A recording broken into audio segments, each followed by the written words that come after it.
نیت کا درست ہونا علم نافع کے حصول کے لیے نہایت ضروری ہے۔ امام بخاری رحم اللہ نے اپنی کتاب بخاری شریف کی ابتدا حدیث انما الاعمال بالنیات سے فرما کر اسی فریضے کی اہمیت کو واضح فرما دیا ہے۔ علم دین پڑھنے سے غرض رضائے الہی، اعلاء کلمت الحق، دین مصطفی کی خدمت ہو، دنیاوی وجاہت یا دیگر دنیاوی اغراض مقصود نہ ہو۔ مثلا لوگ مجھے بڑا عالم، فقیہ، محدث، مفسر، خطیب، مناظر کہیں، دنیا میں میری تعریف ہو تو اس کا کوئی فائدہ نہیں بلکہ نقصان ہے۔ جب علم جیسی دولت عظمیٰ ملنے کے بعد دنیاوی مقاصد کو ترجیح دے گا تو ترقی کے بجائے تنزل کی طرف جائے گا۔ حصول علم کا مقصد رضائے مولا ہو تو شیطان لعین جو انسان کا دشمن ہے وساوس ڈال کر نیت کو فاسد اور اخلاص کو خراب کرنے کی کوشش کرتا ہے۔ اس سے محفوظ رہنے کے لیے ہر طالب دین سبق پڑھنے و مطالعہ و تکرار سے قبل یہ وظیفہ اللہ حافظی، اللہ ناصری، اللہ ناظری، اللہ محیی 7 یا 21 دفعہ پڑھ لے، انشاءاللہ وساوس شیطانی سے معمون رہے گا۔ علوم دینیا میں کامیابی کے لیے پڑھے ہوئے پر عمل کرنا بھی بے حد ضروری ہے۔ جو کچھ پڑھے اس پر عمل کرے گا تو قرب الہی میں ترقی ہوگی۔ ارشاد خداوندی ہے جس کا مفہوم یہ ہے کہ جو دیدار خداوندی کا خواہش مند ہے کثرت اعمال صالحہ کا التزام کرے، اور ہمارے اسلاف نے کام شروع کیا، طالب قرآن اور مجاہد اسلام بن کر انہوں نے اپنی زندگی کو قرآن مجید کے تابع بنا دیا تو اللہ تعالیٰ نے ان کو اتنا علم عطا فرمایا کہ عرب و عجم کے علماء اور تمام دنیا والے حیران رہ گئے۔ یہ سب کچھ علم پر عمل کرنے کی بدولت تھا۔ دین نام ہی ادب کا ہے۔ ہر طالب علم کو چاہیے کتابوں کا، اساتذہ کرام کا ادب کرے، والدین کا ادب، پیر و مرشد کا ادب، بلکہ ہر بڑے اور بزرگ کا ادب ملحوظ خاطر رکھے۔ بے ادب بے نصیب، با ادب با نصیب۔ حضرت علی رضی اللہ عنہ فرماتے ہیں جب طالب علم ان تمام کا ادب کرے گا تو ان کی دعائیں ان کے ساتھ ہوں گی، اور جب اساتذہ، والدین، پیر و مرشد اور کتابوں کی دعائیں اس کے ساتھ ہوں گی تو کامیابی اس کے قدم چومے گی۔ حضرت امام اعظم رحم اللہ کا واقعہ ہے، استاذ کے مکان کی طرف پاؤں پھیلا کر بھی نہیں بیٹھتے تھے۔ حضرت علامہ انور شاہ کشمیری رحم اللہ کے متعلق مشہور ہے کہ حاشیہ اگر کتاب کی الٹی طرف ہوتا تو خود کتاب کے ارد گرد چکر لگا کر پڑھتے تھے، کتاب کو الٹا نہیں کرتے تھے۔ طلباء کو اپنے اسلاف کے نقش قدم پر چلنا چاہیے۔ دیکھو انہوں نے ادب کیا تو علم جیسی دولت عظمیٰ سے نوازے گئے اور حصہ وافر لے گئے۔ حضرت علی رضی اللہ عنہ کا قول ہے کہ جس نے مجھے ایک حرف بھی سکھایا اس نے مجھے اپنا غلام بنا لیا۔ شاعر اللہ کا ادب بھی ضروری ہے۔ شاعر اللہ کی توہین نہ خود کرے نہ کسی کو کرنے دے۔ شاعر شاعرہ کی جمع ہے، شاعرہ نشانی کے معنی میں ہے، یعنی ہر وہ چیز جس سے خدا کے دین کی عظمت معلوم ہو وہ شاعر اللہ میں داخل ہے۔ لیکن شاہ ولی اللہ رحم اللہ فرماتے ہیں کہ شاعر اللہ مشہور 4 ہیں: کتاب اللہ، رسول اللہ، بیت اللہ، صلاۃ اللہ۔ کتاب اللہ ایسی کتاب ہے کہ اقوام عالم کے فصحاء و بلغاء اس کے مقابلے میں عاجز آ گئے۔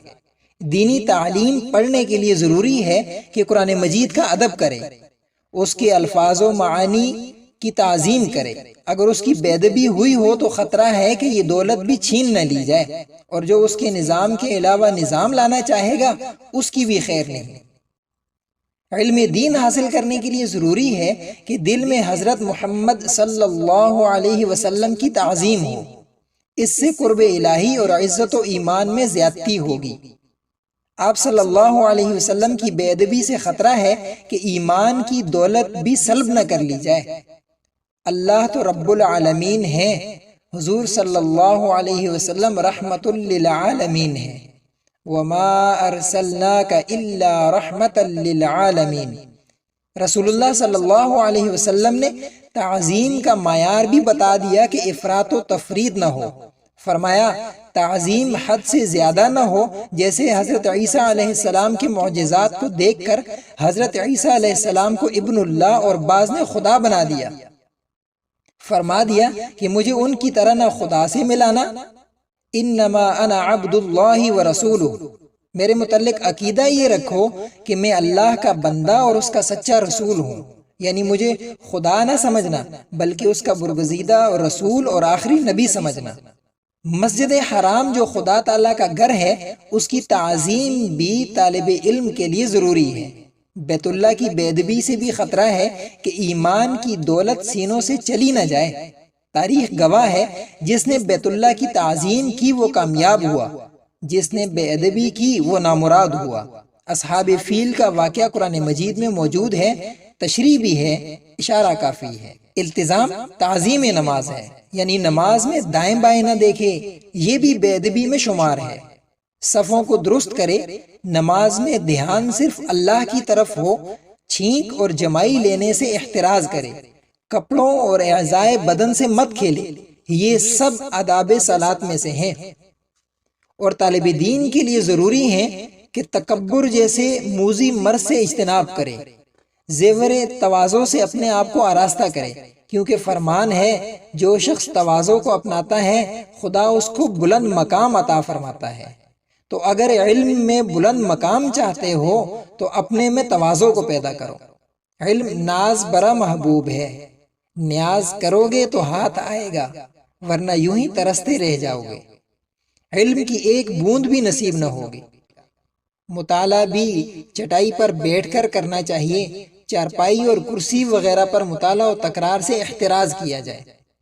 ہر وقت سر پر ٹوپی یا رومال یا پگڑی رکھے، کسی وقت سر ننگے نہ چلے نہ پھرے، دوسروں کو اپنے سے اچھا سمجھے، ان چیزوں کا خیال ضروری ہے۔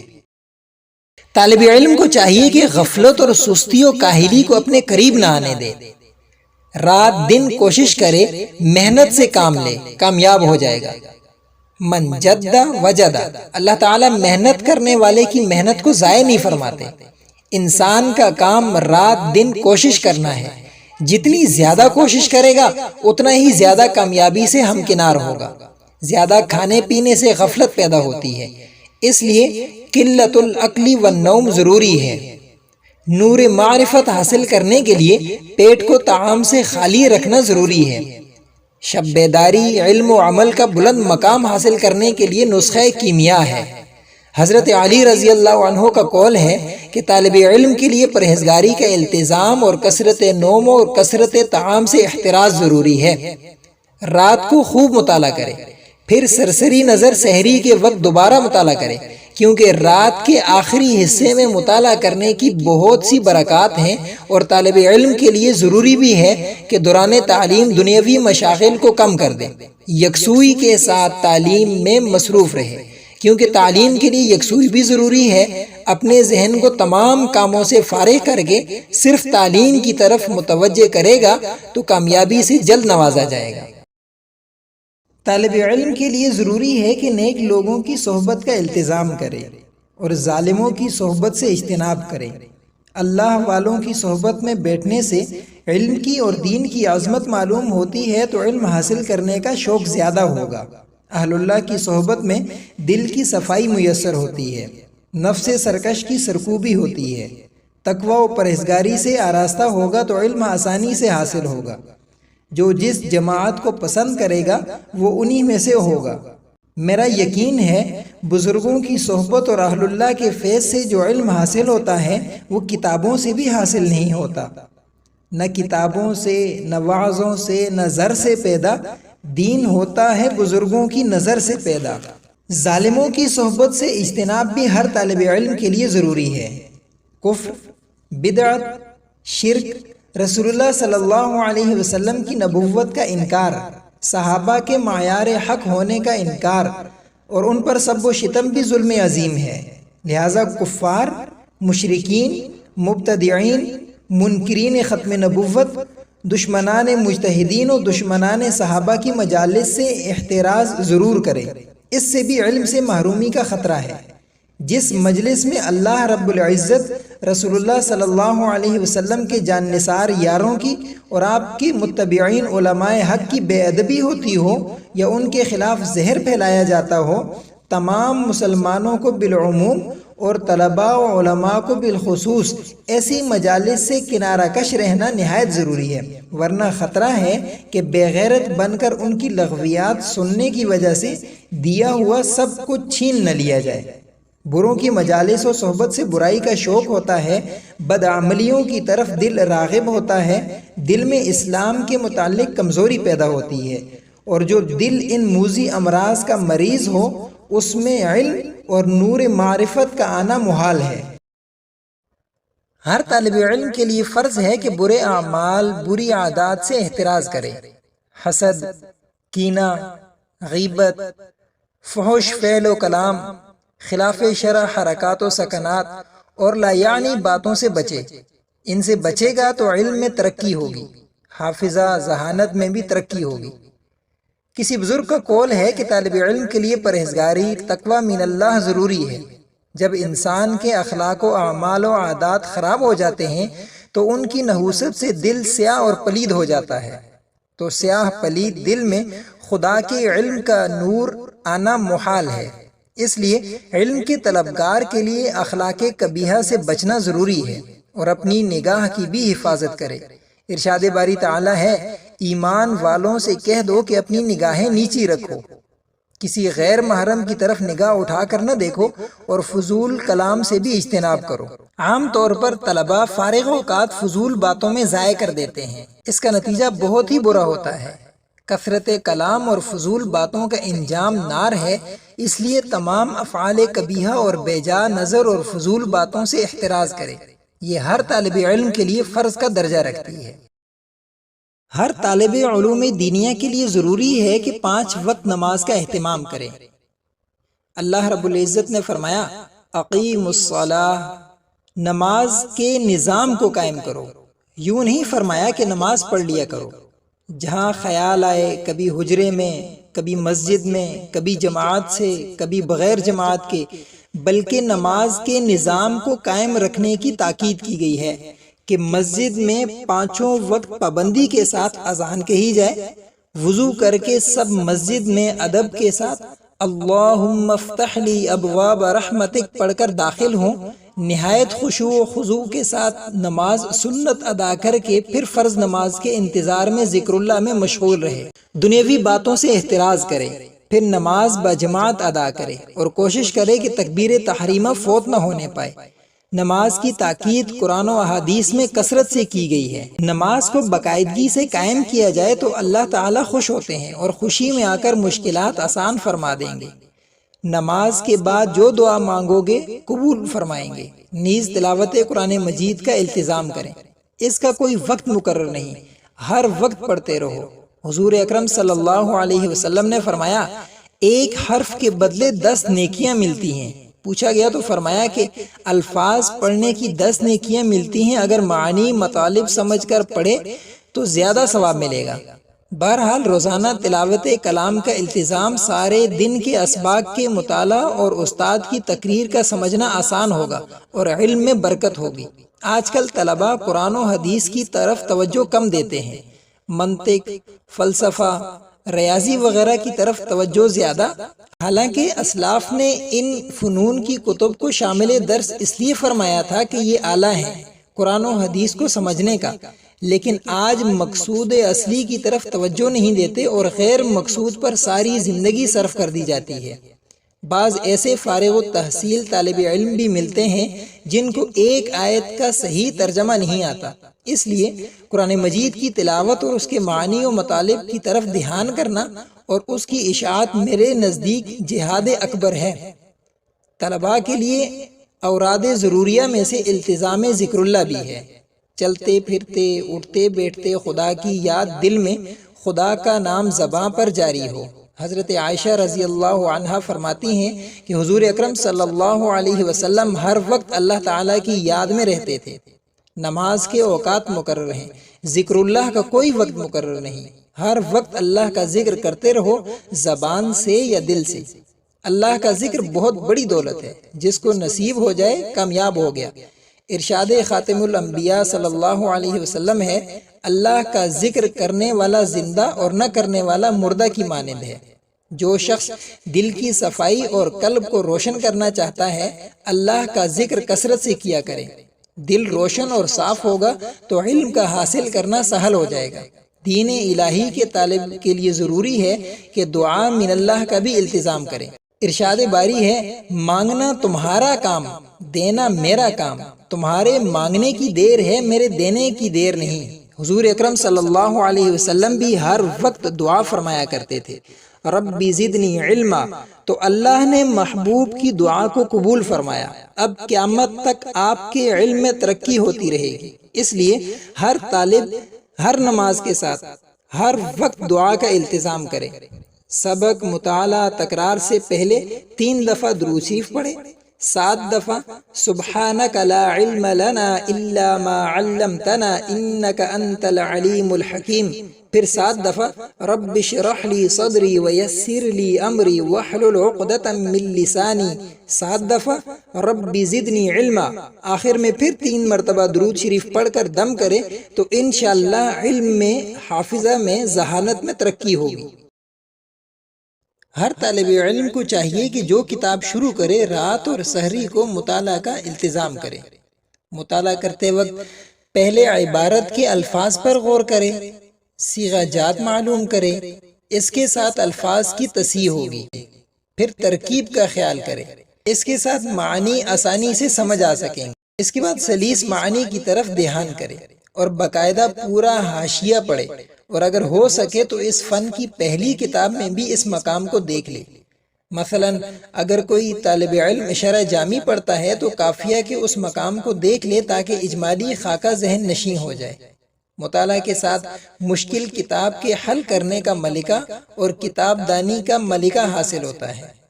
طالب علم کوشش کرے کہ کبھی بغیر مطالعہ کے سبق نہ پڑھے، کیونکہ بغیر مطالعہ کے سبق پڑھے گا تو سبق میں بے جا سوال کرنے کی وجہ سے شرمسار ہوگا۔ تجربہ یہی ہے کہ مطالعہ نہ کرنے والے طلبہ ہمیشہ علم سے محروم رہتے ہیں، اس لیے تعلیم کے لیے مطالعہ بہت ضروری ہے۔ مطالعہ کے بعد اچھی طرح استاذ کی تقریر کو سبق میں سمجھے، حتیٰ کہ تشفی ہو جائے۔ پھر ہم درس ساتھیوں کے ساتھ اور علیحدہ بھی سبق کا بار بار تکرار کریں۔ ہر روز اسی دن کے اسباق کو دہرائے اور ہفتے کے بعد پورے ہفتے کے اسباق دہرائے، اور خصوصی اور اہم مقامات کو یاد کرنے کے بعد قلم بند کر لے۔ جس مسئلے میں تردد ہو اس کو ادب ملحوظ رکھتے ہوئے استاد سے دوبارہ پوچھ لے، اس میں شرم قطعاً محسوس نہ کرے۔ تعلیم میں استقلال بھی نہایت ضروری ہے۔ کرامت سے استقامت بڑی دولت ہے۔ دل لگا کر استقلال و استقامت کے ساتھ پڑھے، یہ نہ ہو کہ کبھی اسباق میں حاضر ہو کبھی نہ ہو۔ اسباق میں ناغہ خطرناک آفت ہے، جس کا نتیجہ یہ ہوتا ہے کہ شوق میں کمی ہو جاتی ہے، پڑھائی سے دل گھبرانے لگتا ہے، پڑھا ہوا بھول جاتا ہے، اور آفت العلم النسیان، علم کو پڑھ کر بھلا دینا بہت بڑی آفت ہے۔ اس لیے ہر طالب علم کے لیے ضروری ہے کہ بلا ناغہ باقاعدہ ہمت سے، محنت سے پڑھائی میں لگا رہے، انشاءاللہ ضرور کامیاب ہوگا، اور استقلال ایسا ہو کہ مرتے دم تک ساری زندگی علم حاصل کرتا رہے۔ علم دین کی فضیلت اور اس کے نتائج معلوم کریں تاکہ علم حاصل کرنے میں شوق زیادہ ہو، اور علم حاصل کرنے میں اگر تکالیف بھی آئیں تو ان کو بطیب نفس برداشت کرنے کا جذبہ پیدا ہو۔ علم بڑی قیمتی متاع ہے، ایسی وفادار دولت کہ کوئی رہزن اسے لوٹ کر چرا نہیں سکتا، اور اس کو جتنا خرچ کیا جائے کم ہونے کے بجائے زیادہ ہوتا ہے۔ شیطان لعین کے مقابلے کے لیے علم جیسا مضبوط ہتھیار کوئی نہیں، اس لیے فرمایا علم کے ہتھیار کی بدولت ایک فقیہ عالم 1000 ان پڑھ عابدوں سے زیادہ شیطان پر قوی ہے۔ حدیث میں علم کی فضیلت کا بیان ہے کہ علم کی وجہ سے عالم کی شان عابد غیر عالم پر اتنی بلند ہے جتنا رسول اکرم صلی اللہ علیہ وسلم کی شان عام امتی سے بلند ہے، اور نتیجہ علم سعادت دارین ہے۔ دنیا میں بھی اللہ تعالیٰ کے نزدیک علماء کی شان تمام لوگوں سے زیادہ ہے اور آخرت میں بھی ان کا رتبہ بلند ہے۔ تِلْکَ عَشَرَةٌ کاملہ۔ اللہ رب العزت سے دعا ہے کہ اللہ تعالیٰ ان تمام باتوں پر ہمیں عمل کرنے کی توفیق عطا فرمائے۔ آمین یا رب العالمین۔